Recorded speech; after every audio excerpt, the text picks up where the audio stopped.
Bon, alors je vais sur un navigateur web, je vais taper entre guillemets public domaine et je vais taper vase. C'est un mot français mais également en anglais, donc ça va me ramener quand même pas mal de vases dans la partie image. Et j'avais repéré un vase à anse. Ah oui, non, j'avais même précisé que je voulais un vase avec des anses. Pas des anses, des poignées. C'est des anses qu'on dit. Voilà. Handle vase. Voilà. Superbe. Il y a des vases à anse. Alors vous prenez un vase qui est une photographie et qui a un fond photo. En fait, il n'a pas été déjà extrait de son fond. Et donc on va faire ce boulot dans Illustrator. Alors, si vous vous posez la question, tiens, celui-là qui est transparent, est-ce qu'on peut le rendre transparent partiellement? Oui, par Photoshop, ce sera possible. Vous voulez qu'on essaye après? Ça vous branche? Non. On fera ça une formation Photoshop. Donc vous prenez un vase à anse, peut-être même deux.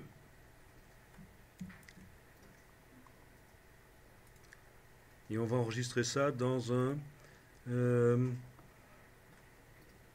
dossier qui va porter la date d'aujourd'hui. Je suis un peu perturbé par cette chose, en fait. Je dois dire, j'ai déjà vu des choses lettres, mais ça dépasse tout. Mais bon.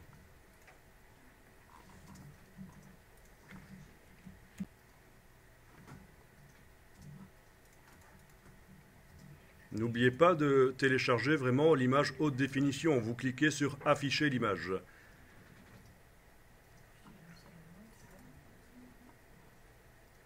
Et je vais créer sur le bureau un dossier avec la date d'aujourd'hui, le 21 mars 2014.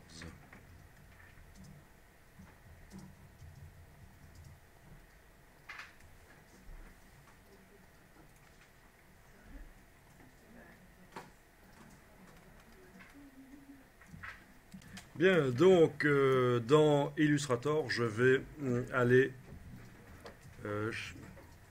importer ces images. Jusqu'à présent, on n'a pas vu à cette formation-ci, et on n'aura pas le temps de le voir, comment faire en sorte que quand j'amène les images dans Illustrator, elles aient toutes la même dimension. En fait, il faut faire un script dans Photoshop pour les redimensionner. Non, c'est un script qui se crée, enfin c'est du JavaScript derrière, mais c'est un script dans Photoshop qui se crée tout simplement en appuyant sur un bouton qui enregistre tout ce qu'on va faire. On arrête l'enregistrement à un certain moment et on peut le réappliquer sur plein d'autres choses. Et donc notamment c'est un script qui peut convertir les images JPEG en PSD et redimensionner en centimètres l'image pour qu'elle garde toute sa qualité au niveau du nombre de pixels, mais que quand je l'amène dans Illustrator, elle ait une certaine dimension en centimètres. Donc c'est pas difficile du tout à faire. Si on a le temps, peut-être à la fin, je vous montre rapidement, mais voilà. Donc je vais faire un document A3 horizontal dans Illustrator et je vais aller chercher les images. Ah oui, au fait, voyons un peu ça. Est-ce qu'il est possible de les prendre toutes les trois d'un coup? Non. Si vous essayez clic, majuscule clic dans la boîte importée, ça ne marche pas. Par contre, il va sans doute être possible de faire du cliquer glisser d'un logiciel à l'autre. Le drag and drop, en fait. En anglais, ça s'appelle drag and drop. Il y a des gens qui travaillent énormément avec le drag and drop entre les logiciels. Plutôt que de faire fichier importé, ils font du drag and drop. À ne pas confondre avec le copier-coller, parce que là, ça fait des choses différentes. Si je fais du copier-coller d'un logiciel à l'autre, ça va créer dans Illustrator des images incorporées. Et ici, j'ai envie que ce soit des images liées. Et donc, je vais faire du déplacement de fichiers. Donc je vais aller voir dans le dossier le 21 mars que j'ai créé là tout à l'heure et je vais voir ce qui se passe si je déplace les trois images ici d'un coup. Je sais que dans InDesign ça marche, mais Illustrator, il faut que je vérifie. Ok, ça marche. Donc si vous déplacez plusieurs images d'un coup du dossier vers le document Illustrator, elles arrivent toutes dans le document Illustrator. Et ce sont des fichiers liés. Ah, au niveau des dimensions, elles sont vraiment toutes différentes. Mais ça ne veut pas dire que la plus petite est la plus mauvaise en fait. On pourrait très bien avoir la plus petite qui est de meilleure qualité au niveau nombre de pixels que la plus grande. Souvenez-vous qu'on travaille dans un document A3, donc la mesure du document, c'est la mesure métrique, c'est le centimètre, ce ne sont pas les pixels. Et donc les images qu'on va chercher sur le web, dans le fichier, il est indiqué le nombre de centimètres en fait. C'est un peu compliqué, ce sont des choses qu'il faut maîtriser. Les notions de résolution, définition d'image, dimension d'image. Ah oui, au fait, je vais vous montrer un petit site sur YouTube, une petite chaîne sur YouTube, une chaîne qui est faite par des Québécois et qui est vraiment super intéressante pour les débutants en infographie en fait. Alors, oui, vous avez reconnu, c'est Bibi ça. Hein? Ok. Alors, Illico TV. Bien, alors si vous tapez ça dans le navigateur web, ne fût-ce que cette partie ici, hein, www.youtube.com/, il n'y a même pas besoin de taper tout ça, /Illico TV, voilà. Vous allez arriver sur la chaîne qui contient plein de petites vidéos sur les bases de l'infographie, notamment des notions de mémoire vive, mémoire virtuelle, de profondeur de l'image, distinguer la dimension, la taille, la définition et la résolution en fait. Donc c'est vraiment le b.a.-ba. Et en fait, il y a pas mal d'infographistes qui ont des problèmes parce qu'ils ne maîtrisent pas, ils ne comprennent pas le b.a.-ba, les théories basiques en fait à propos des images numériques et vectorielles. Donc voilà ce qu'il faudra taper dans YouTube si vous voulez. Allez voir cette chaîne Illico TV. C'est assez simple à retenir en fait. Hein.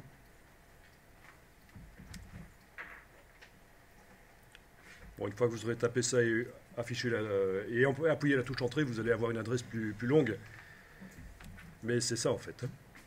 Bon, donc fin de la petite parenthèse, je retourne dans Illustrator et je vais redimensionner mes images avec l'outil de redimensionnement, l'outil de transformation manuelle et les touches Alt et majuscule pour que le redimensionnement se fasse centré et proportionné. Touche majuscule et Alt, voilà. J'utilise le raccourci clavier pour avoir la flèche pour pouvoir activer les images rapidement. C'est donc la touche commande du Mac ou contrôle du PC.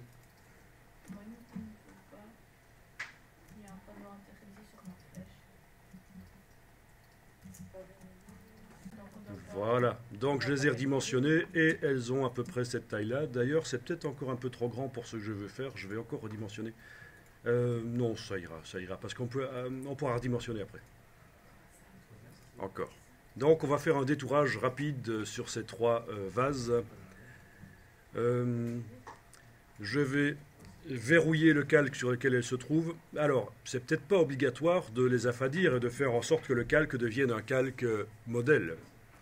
Si vous y voyez assez clair comme ça, vous pouvez faire le tracé par-dessus.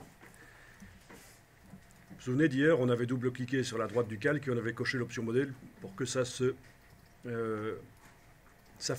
s'affadisse. Mais j'annule ça, c'est pas obligatoire. En tout cas, voilà, je vais travailler sur un calque au-dessus et le calque d'en dessous, j'ai verrouillé parce qu'il ne faudrait pas que pendant que je fasse le tracé, les images bougent de place, ce serait très ennuyeux. Et je vais enregistrer le document dans le dossier d'aujourd'hui. Je vais appeler ça 3 vases. VS1, voilà.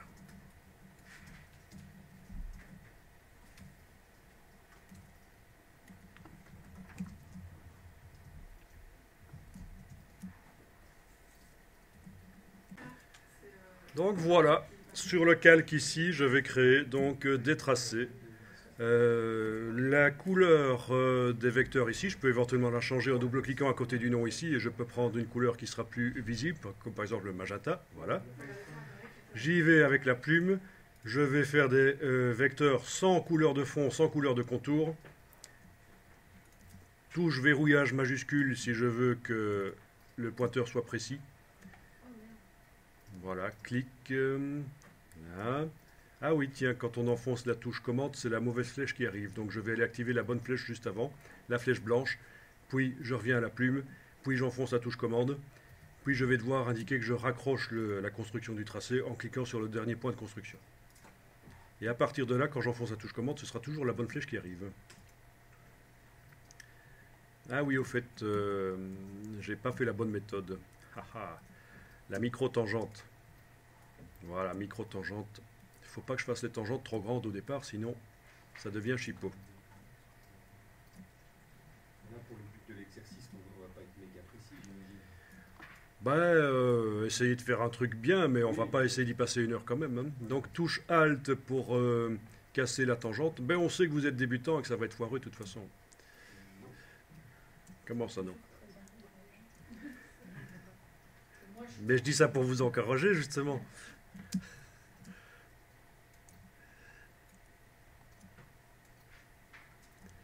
Tant que vous avez une forme extérieure pour le vase et des formes pour les trous, c'est bon. Mais c'est super important d'arriver à maîtriser les courbes de Bézier parce que c'est quand même un langage informatique graphique en fait. Hein. Si ça vous ennuie de les faire, il y a des gens qui les font pour vous. Hein. Il suffit de les contacter par Internet.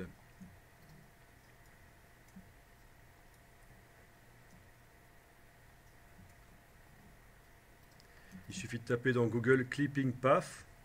C'est le nom de tracé de détourage en anglais, Clipping Path. Et puis vous tapez, après ça, vous tapez le mot service. Et vous allez tomber sur plein de sites web qui vous proposent de faire des détourages. Pour un objet comme celui-ci, ça pourrait être à peu près 3 $. Alors à vous de juger, par rapport au temps que ça prend, est-ce que ça vaut la peine de payer?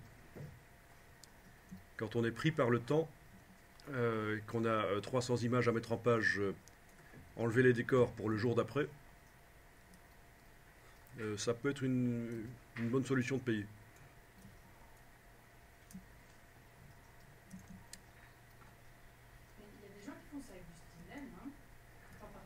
Avec des stylets. Une tablette, c'est ça. Oui, oui, tout à fait. Oui, oui, il y a des gens qui ont la chance d'avoir une tablette. Alors, les tablettes, la tablette de base, c'est une 50aine d'euros. Et on n'a pas besoin de s'acheter une tablette à 400 € quand on est débutant. De toute façon, c'est toujours bien d'en avoir. Après, quand vous aurez l'argent pour la grosse tablette, la première à 50 € servira toujours quand vous serez en voyage, éventuellement.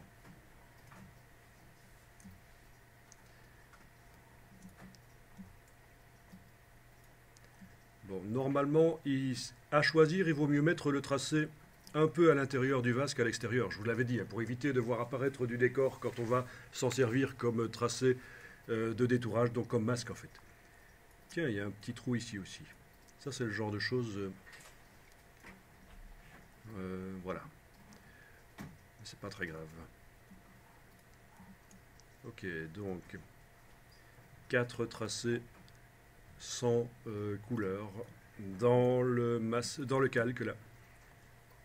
Enregistrer sous. N'oubliez pas d'enregistrer régulièrement, il ne faudrait pas tout perdre.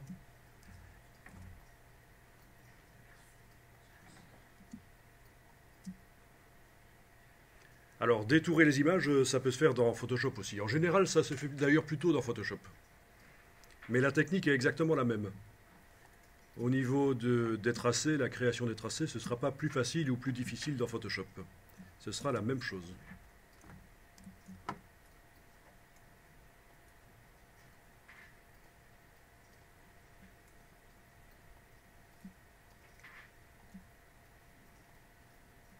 Donc vous vous souvenez de la touche Alt pour casser la tangente, pour redémarrer dans l'autre sens, n'est-ce pas?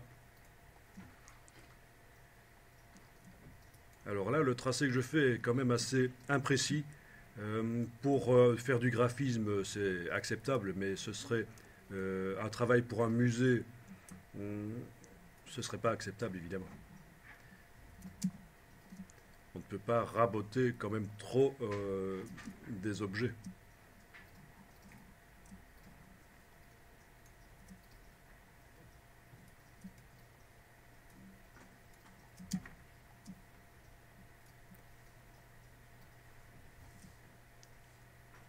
Alors, quand on a affaire à des personnages qui ont une chevelure un peu floue, les tracés, ça ne conviendra pas.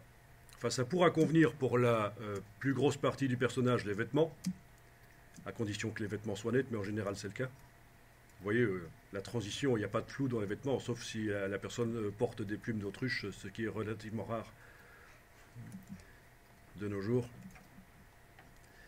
Mais donc voilà, dans le cas de personnes, on pourra faire le détourage de la personne au tracé, mais pour la partie, la tête, les cheveux, ou les plumes d'autruche, on prendra une autre technique. Alors dans Illustrator, on jouera avec des masques d'opacité, qui est une technique qui est vue à la formation Illustrator avancée en fait. Et dans Photoshop, on jouera avec des masques de fusion. Donc sur le même calque qui contient le personnage, dans Photoshop, on peut avoir à la fois des vecteurs qui font le tour du personnage super net, là où il a ses vêtements, et un masque de fusion pour la chevelure.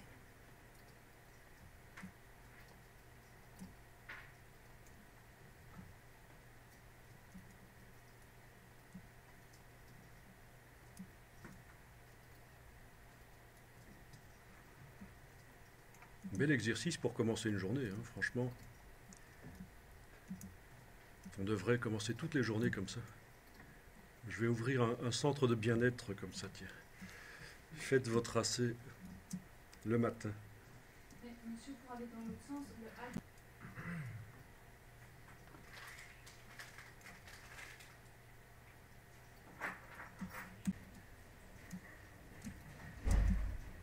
Waouh! La sale bête, ça ressemble à un dinosaure.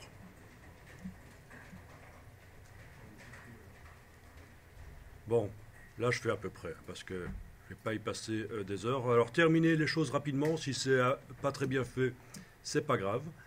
Il faut qu'on avance dans la matière.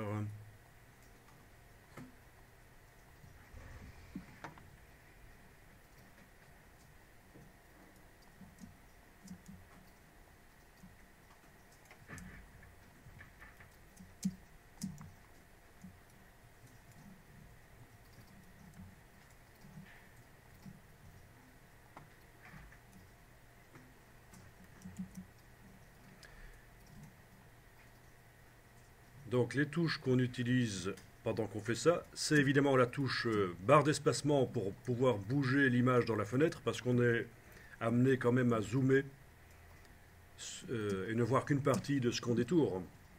Donc la barre d'espacement pour avoir la main, pour bouger l'image dans sa fenêtre, c'est essentiel.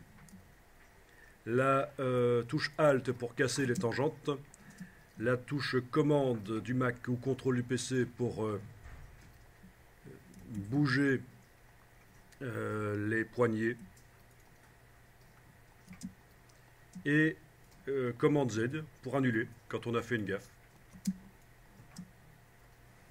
Et évidemment commande majuscule Z pour aller en avant si on a trop annulé.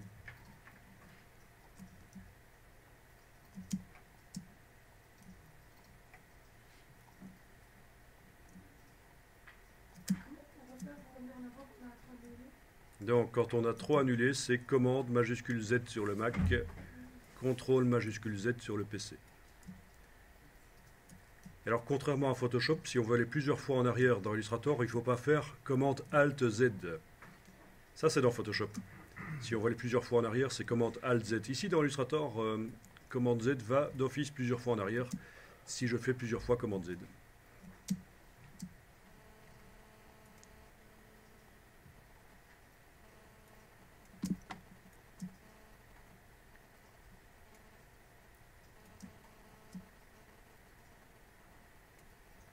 Alors, si vous avez affaire à des vases qui sont déjà sur un fond uni, il y a des possibilités pour que le tracé se fasse tout seul, en fait. Mais ce sera dans Photoshop. Il faut faire une sélection sur le fond, l'inverser, Et puis dans le menu de la palette des tracés, la convertir en tracé. Donc sachez-le, si vous avez des objets sur un fond uni, il y a peut-être une possibilité de faire du détourage automatique. On peut aussi faire des sélections dans Photoshop avec l'outil de sélection rapide. Ou avec d'autres outils, plage de couleurs, etc.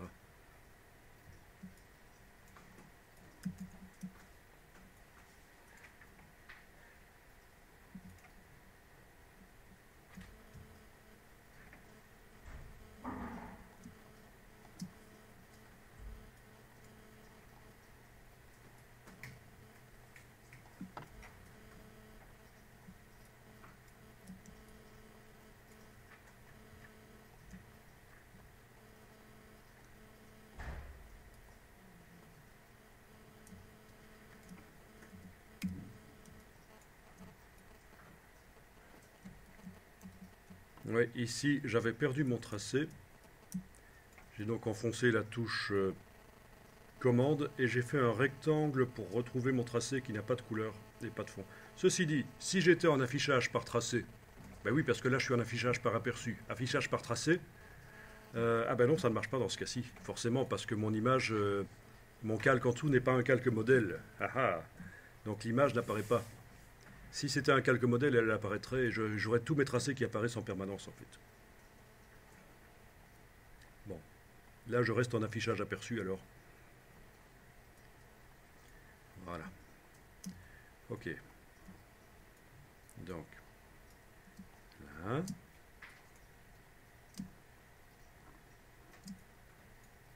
Voilà.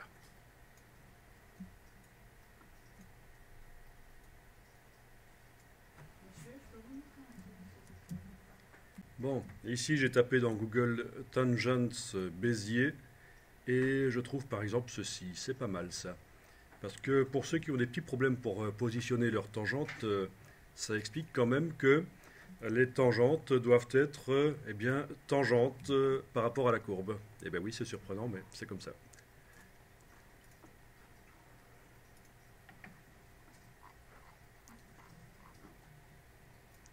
Donc, en bleu ici, les tangentes à la courbe, c'est comme ça que vous devez les faire. Enfin, dans ce cas-ci, il y a la distance par rapport au point central, le point d'ancrage, la distance de chaque poignée est identique. Mais chez vous, ça ne doit pas être comme ça. Si vous appliquez la méthode de Adobe, la méthode de la micro-tangente, ce ne sera pas comme ça. Mais en tout cas, la position de la tangente par rapport à la courbe, ça doit être la même chose chez vous.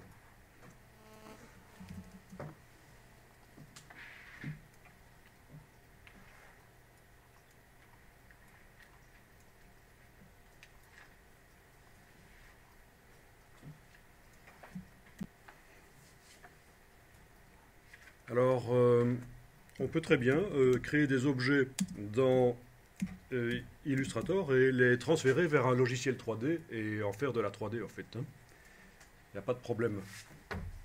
Illustrator peut servir à faire de base à la création d'objets 3D. On peut même prendre une photo de quelque chose ou un dessin, le vectoriser et puis en faire un objet 3D.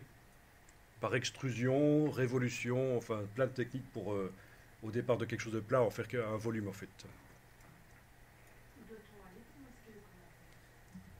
Donc pour répondre à ta question, pour que tout le monde en profite, les commentaires en vert quand on survole, c'est ce qu'on appelle donc les repères commentés.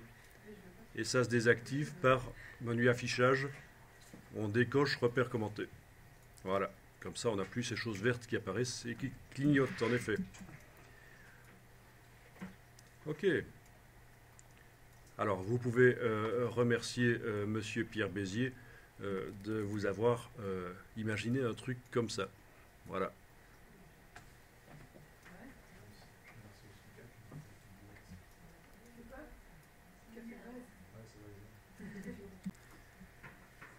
Bien, vous avez enregistré votre document avec tous vos tracés.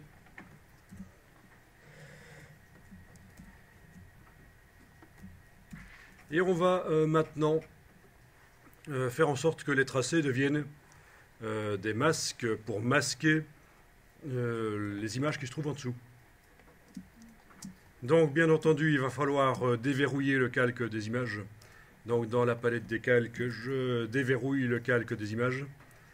Il n'y a pas besoin que le tracé et les images se trouvent sur le même calque pour que ça marche. Mais il faut savoir qu'une fois que le masquage sera fait, ils vont se retrouver sur le même calque. Parce que là, c'est pas possible qu'il y ait un tracé sur un calque qui sert de masque pour une image qui se trouve sur un autre. Mais actuellement, au moment de faire le masquage, ils peuvent être sur des calques différents. En fait, les calques, c'est vraiment un système pour organiser votre travail. Et en fait, Illustrator ne s'en occupe même pas quand on fait des opérations sur les objets. Tant que les calques ne sont pas verrouillés, évidemment. Donc, je vais ici sélectionner à la fois l'image et les tracés. Donc, j'englobe ça avec la flèche noire. Voilà. Et je vais demander de masquer. Donc, pour qu'un masque fonctionne, il faut que le tracé qui masque se trouve au-dessus, dans l'empilement des objets, dans la palette de calque, au-dessus de ce qui va être masqué. Mais c'est le cas. Le tracé se trouve au-dessus de l'image. Objet, masque d'écrêtage, créé. Voilà.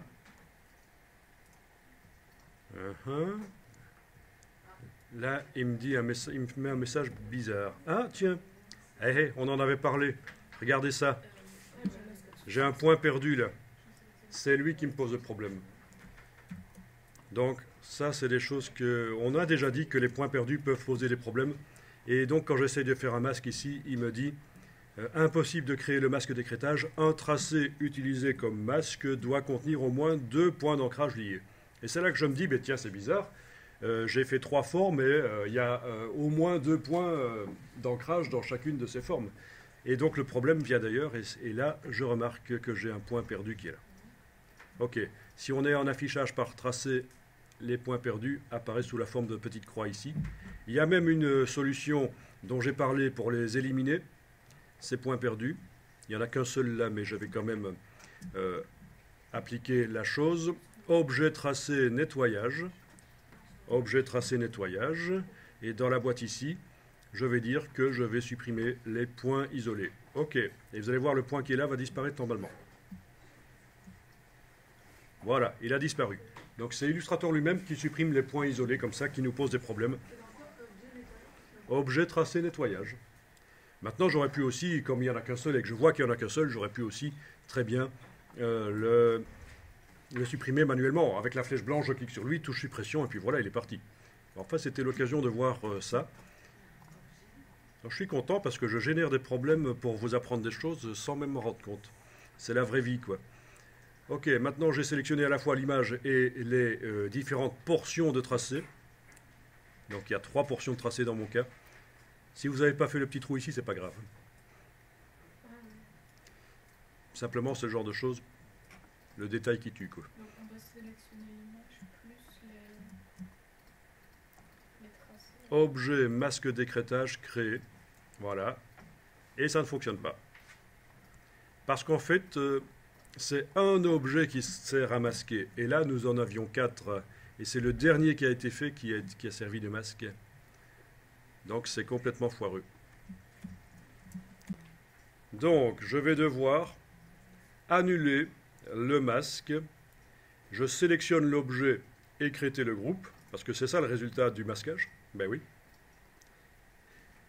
Et je vais dire objet, masque d'écrêtage, annulé. Voilà. Donc, je reviens à la situation initiale. C'est vrai que faire un CTRL Z sur PC, commande Z sur Mac aurait pu fonctionner. Oui. Enfin, si vous avez fait d'autres choses entre-temps, bon, c'est toujours bien de savoir ça, comment annuler un masque d'écrêtage, comment revenir à la situation initiale. Oui, bien vu. Bien vu. L'image, en effet, suite au masque d'écrêtage, a été transférée du calque 1 vers le calque 2. C'est parce que je vous l'avais dit, hein, quand on fait un masque d'écrêtage, le tracé qui masque et l'image doivent être sur le même calque, en fait. Mais c'est pas grave, en fait, qu'elle peut rester là. puisque de toute façon, elle va devoir y aller, puisque je vais faire un masquage qui va fonctionner cette fois-ci. Elles peuvent toutes quitter le calque 1, au final, ce n'est pas un problème. Bien. Et donc, la solution va être de sélectionner les tracés, les 3 portions tracées ici, les 4 qui servent à faire le masque. Donc, flèche blanche plus, je clique à côté, puis je vais cliquer sur le bord, mais ça risque d'être foireux, avec la touche majuscule. Enfin, j'y arrive quand même, avec la flèche blanche plus. J'aurais pu même faire avec la flèche noire, d'ailleurs, en fait, parce qu'ils ne sont pas groupés. Bon, mais ça, ce n'est pas une solution super facile. La solution plus facile, c'est de verrouiller l'image et avec la flèche noire de passer par-dessus tout. Et donc les 4 portions de tracé se sélectionnent sans que l'image ne se sélectionne. Mais après, je vais devoir la déverrouiller parce qu'elle va servir à faire dans le masquage, évidemment. Mais c'est pas tout, hein. On ne va pas faire le masquage tout de suite, sinon on va retomber sur le même problème. Bon, et donc ce qui sert à masquer une image dans ce cas-ci, c'est un objet. Et j'en ai 4. Il faut que je les réunisse en un seul. Et pour ça, on va faire ce qu'on appelle un tracé transparent. Alors, on utilise le terme tracé transparent. En anglais, ils appellent ça compound path. Donc, la traduction tracé composite est meilleure, en fait. Parce que tracé transparent, ça vous laisse supposer qu'il va y avoir de la transparence. Mais en fait, ce n'est pas de la transparence, c'est des trous que ça fait. Alors, le tracé transparent, on le fait. Menu Objet, tracé transparent, créer. Voilà. Alors, pour les petits malins, il est possible de faire aussi ça par le Pathfinder. Mais ça ne donne pas toujours le même résultat, en fait. Donc, voilà. Vous avez sur un niveau, vous avez les 4 portions de tracé qui ont fait donc un tracé transparent. Donc, pour répondre à ta question, mais bien entendu, nous n'allons pas le faire ici. Mais pour répondre à ta question, tu demandes s'il serait possible de faire apparaître le décor et disparaître le vase. Oui, il faudrait, avant de faire le tracé transparent, tracer un cadre autour. Et alors il considère que... Oui, d'accord, il inverse. Ah ben oui. C'est ce qu'on appelle la règle pair-impair. Odd-even. Donc, si j'ajoute un objet, ceci va devenir un trou. Parce que forcément, ce sera à l'intérieur, ce sera superposé à un autre objet. Mais donc, on ne va pas le faire ici. Surtout, n'essayez pas. Parce que nous allons maintenant essayer de déverrouiller l'image, si elle n'est pas déjà déverrouillée. Sélectionner à la fois ce tracé transparent et l'image. Donc, majuscule, clic, les deux sont sélectionnés ou englobés. OK. Bien entendu, vous ne prenez pas l'image par là, ça la déplace. Par rapport au tracé, elle n'est plus en place. Donc quand je dis englober, on démarre vraiment l'englobage à l'extérieur en fait. Bien, et puis on va faire le masquage. Objet, masque d'écrêtage, créé. Et voilà, vous avez un tracé avec des trous. Si je demande d'afficher le damier de transparence dans le menu affichage, on voit qu'on a vraiment des trous. Bon, ben, il suffit de faire la même chose pour les 2 autres en fait. C'est-à-dire, en verrouillant les images, vous sélectionnez les tracés qui sont au-dessus. Vous en faites un tracé transparent. Objet, tracé transparent, créé. Ça va donc réunir plusieurs objets en un seul. Voilà. Je vais faire la même chose tant que j'y suis pour l'autre. Faisons les choses en série. Objet, tracé transparent, créé. Voilà. Bien. Je déverrouille le calque des images. Je sélectionne à la fois ce tracé et l'image et je demande de faire un masque. Là aussi. Tiens, tiens, tiens. Il veut pas. Pourquoi ?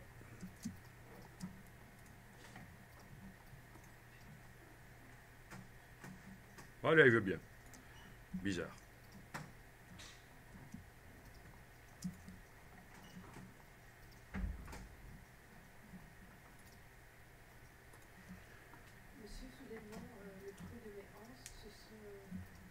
Ok, vous regardez. Open your eyes. Ouvre tes ouilles. Il y en a qui ont un petit problème, c'est que après avoir fait le masque d'écrêtage, une des anses, voire même les deux, restent pleines. On voit le décor à travers. Alors ça, c'est un cas particulier. Je ne sais pas comment vous êtes arrivé à faire ça, mais je vais vous montrer comment le résoudre. Il va falloir sélectionner avec la flèche blanche plus, puisque ça fait partie d'un groupe. Ok. Un groupe d'écrêtage, un groupe de masques d'écrêtage. Flèche blanche plus, sélectionnez uniquement le trou de l'anse. Et il faudra aller dans menu fenêtre, options d'objet. Menu fenêtre, options d'objet. Je vais déployer ici les options. Il faudra inverser le sens de construction du tracé comme ceci. Voilà. Évidemment, vu que moi, j'avais pas de problème, en faisant ça, je crée le problème. On est d'accord? Je vais le faire ici aussi. Je sélectionne uniquement ça, j'inverse le sens de construction. Et donc, j'ai le problème que vous avez. Donc, pour le régler, je sélectionne le tracé et dans les options d'objet, j'inverse. Voilà. Et ça fait un trou comme il faut. Ça ne peut pas arriver si on a mal fermé le tracé ou si on n'a pas fermé? Normalement, il fallait fermer le tracé, en fait. Hein. Ok. Bon, typiquement, c'est le genre de problème quand on vectorise des esperluettes. Vous voyez ce que c'est une esperluette? Non? Ok. Éloignez les enfants. Parce qu'une esperluette, c'est une espèce de super turlute, en fait. C'est ça, en fait, les esperluettes. Bon. Quand vous serez à la question pour un champion, vous pourrez sortir maintenant ça. Esperluette. C'est le nom qu'on donne au haies. On appelle ça le haies. Comment vous appelez ça d'habitude, le haies? Le haies joli? Le haies joli, voilà.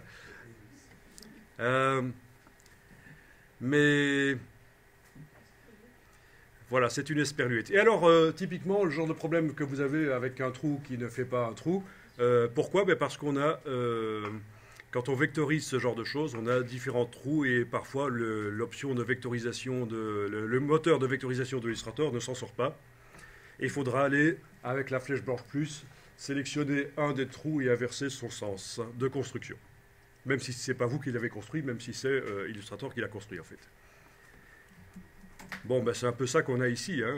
On a un objet avec 2 trous, voire même 3 à l'intérieur.